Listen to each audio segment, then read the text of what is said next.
আবারও ন্যাক্কারজনক ঘটনার জন্ম প্রিমিয়ার লিগ ক্রিকেটে। খেলা চলাকালীন আম্পায়ারদের সাথে আবাহনীর ক্রিকেটারদের অসদাচরণ, সমর্থকদের হুমকি ধামকি, ফলাফল অর্ধেক পথে আবাহনীর দোলেশ্বর ম্যাচ স্থগিত করেছেন আম্পায়াররা।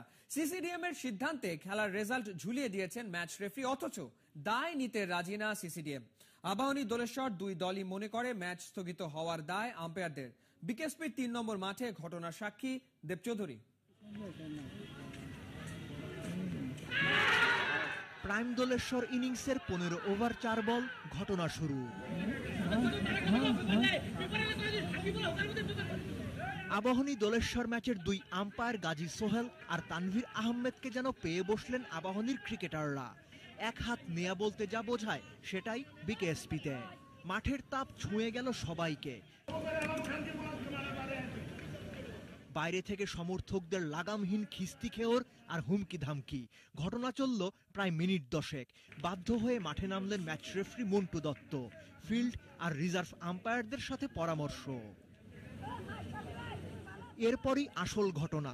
নাটক যেন থামছেই না। খেলা বন্ধের সিদ্ধান্ত আম্পায়ারদের। দুই ক্যাপ্টেনকে ডেকে ম্যাচ রেফারির আলাপ। জানা গেছে প্রাইম দোলেশ্বরকে 34 ওভারে 160 রানের টার্গেট দিয়েছিলেন ম্যাচ রেফারি। দোলেশ্বর মানেনি। ওদের যুক্তিও অকাট্য। খেলা তো আর প্রাইম দোলেশ্বর বন্ধ করেনি। দলের জন্য আছে খেলা বন্ধ না, খেলা বন্ধ শুধুমাত্র আম্পায়ারদের জন্য। দায়টা কি আসলে মানে আম্পায়ারদের? ডেফিনেটলি আমার কথা হলো, যদি আপনার এখানে সবই আছে, এখন তো আর এরকম হয় না যে এখন আগেকার মতন ক্রিকেট খেলা হয় না প্রিমিয়ার লিগ। আগে তো মারপিট হতো, গন্ডগোল অনেক কিছু হতো। আম্পায়ারদের সেই ফিটনেস এবং গাছ থাকা উচিত যে ম্যাচ চালানোর জন্য।